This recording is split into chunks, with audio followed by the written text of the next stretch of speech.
Today we are building Vincent from the black hole. Vincent, of course, the wonderful robot. His name means vital information, necessary, centralized. But kind of a fun little guy from the 1978 movie. 8.5 inches tall, molded in 2 colors. This model is being brought back after 45 years by Round 2 and Disney. It's an original MPC kit, and of course you can buy it at Cult TV Man Hobby Shop. So let's get into the build. Sometimes I'm not sure what I want to do with some of these kits that are molded in color. You know, it's molded in color so you wouldn't have to paint it. So sometimes I feel like I should just do a build where I put it together and let you see what it looks like in the molded silver and the molded red. And of course, the very nice chrome. But I want to do a little bit more on this kit, so I will be painting it. The construction's pretty easy. We start off with the main body for Vincent. And starting off, so you can attach everything, you start just with this red disc. That's going to be the base of our neck.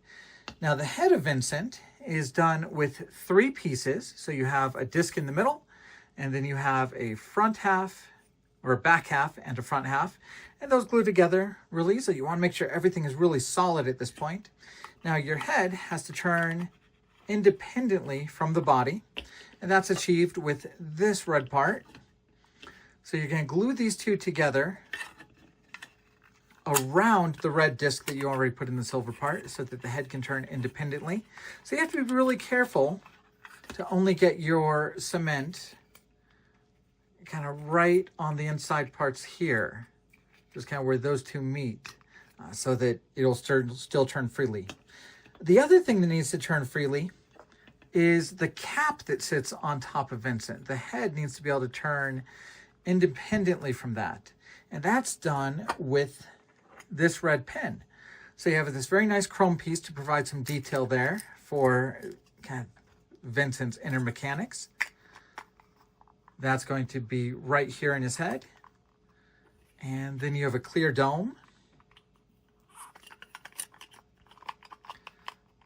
Now the clear dome you can glue to the red part, but you want to make sure that this pen is loose. And then when it's time, you can see there is a hole for that pen to fit into right there on the cap. Make sure that's well glued, and then you should have a cap that can turn independently and a head that turns independently from the body as well. So holding everything together and making sure it can still move, we're just putting in Tamiya extra thin cement right in between those two parts. And just as that glue is setting, I'm going to just keep making sure that this main body can turn freely, holding these two parts steady. Just kind of make sure nothing sets that shouldn't. I'm using my helping hands here to glue that pen into the top of the cap. And of course, we're just going to get a liberal amount of Tamiya extra thin right there where they're going to connect. And we're going to just lower this down until that pen is right there in that hole. And I'll do a few adjustments just to make sure it looks like it's nice and straight. All right, and we will leave that overnight. Turning our attention to the front part of the robot, we have some parts we put in from behind. We have these 2 red parts that will go on either side. Those will be what holds his tools.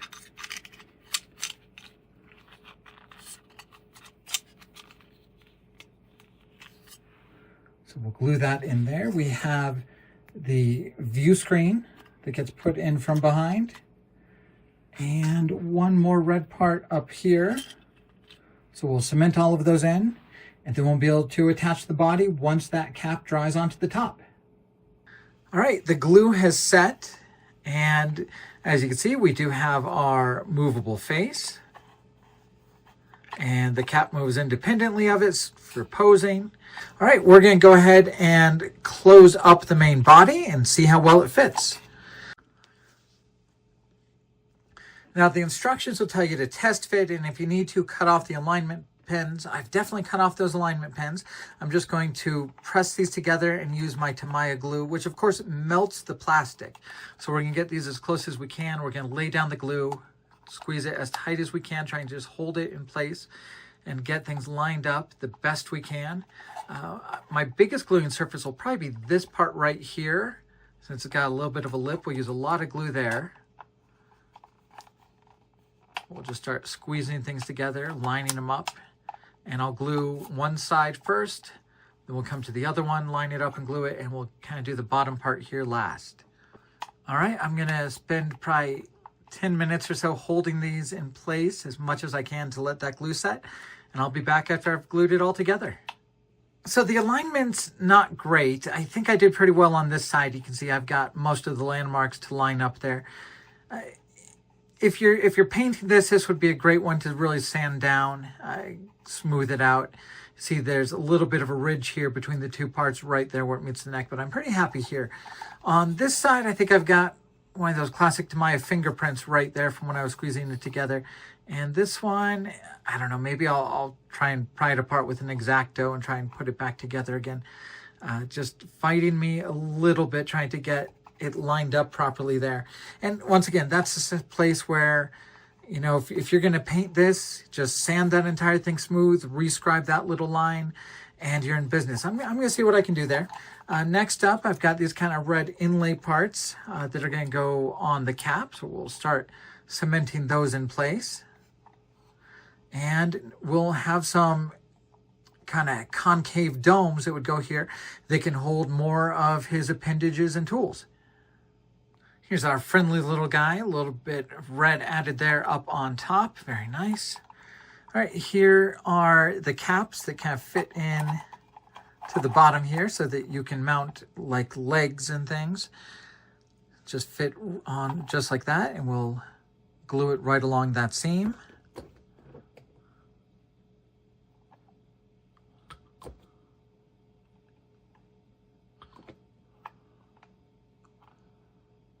And of course, one other for the other side.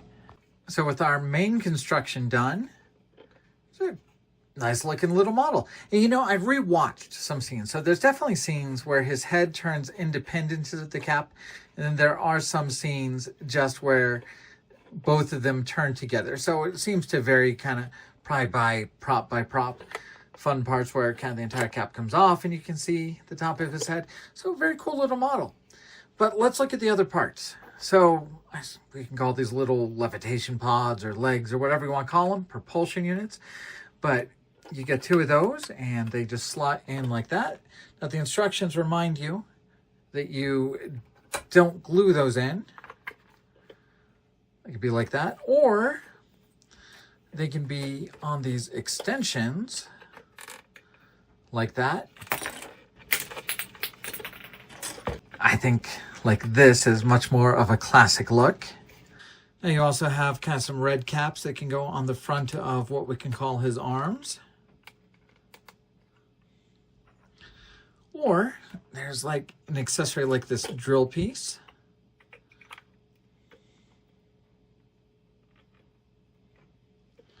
You can go like that.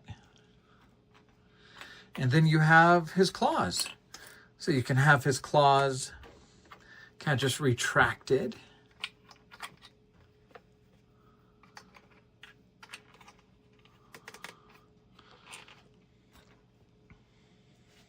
You can grab some of these chrome parts and make kind of a little extension. You can put these either coming out here directly on the side or coming out the front. I haven't glued these chrome pieces together, but it would be just like that. Now we're looking a little bit more like the robot really should. And of course, if you are not using those parts, we do have little doors for all of the parts. So that's a door for the side, for the arms, and a little door right here. That's another chrome piece that has a saw that kind of comes out. Of course, that is in his battle with the evil robot. He uses that one coming right out the front of his chest. Very cool little model. It also has a very nice stand. It is done with a wire. So when you're ready to put him on the stand, this wire goes into the back like this. Just kind of force it in until it stays, and then that goes on to the bottom. So when you're done with the model, it'll look a little bit more like this up on its stand. I can't quite get it to stay yet, but that's a problem for once the model is actually built and we're ready to get it on the stand. Now I am going to be painting this model. So this is just the start of my build. We've got a lot of masking things. We've got a lot of airbrushing. We've got a lot of cleaning up seams to do.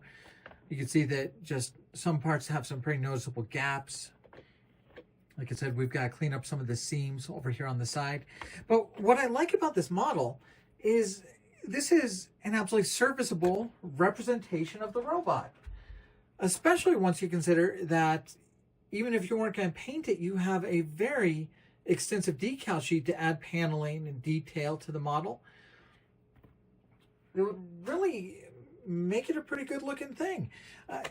If you were to buy this model kit and you weren't a painter, if you didn't paint your models, and I know people who even build Star Trek model kits who leave them just in their base color, this guy would look pretty good. All you would really need for it, an X-Acto knife for taking things off the sprue, a $5 bottle of Tamiya glue, and you could build this model kit. This would be a really nice model kit just to build over a weekend, just kind of a fun little project. You don't have to take it too seriously. And it would be very serviceable, even without having to airbrush or mask or paint anything. And I kind of like that. The molding and color works on this model kit. It's a good way to do it. All the right things are red, all the right things are silver. The clear parts work out really well. It's a fun little build. Of course, those of us who build models, there are definitely things that need to be cleaned up here. I think that painting this is going to bring it to absolutely another level. And that's what I'm going to do in my next video. In my next video, we'll finalize what parts I'm using on the optional parts. We'll paint the reds red. We'll paint the silver silver. I'm not sure what I'm going to do with the chrome pieces yet.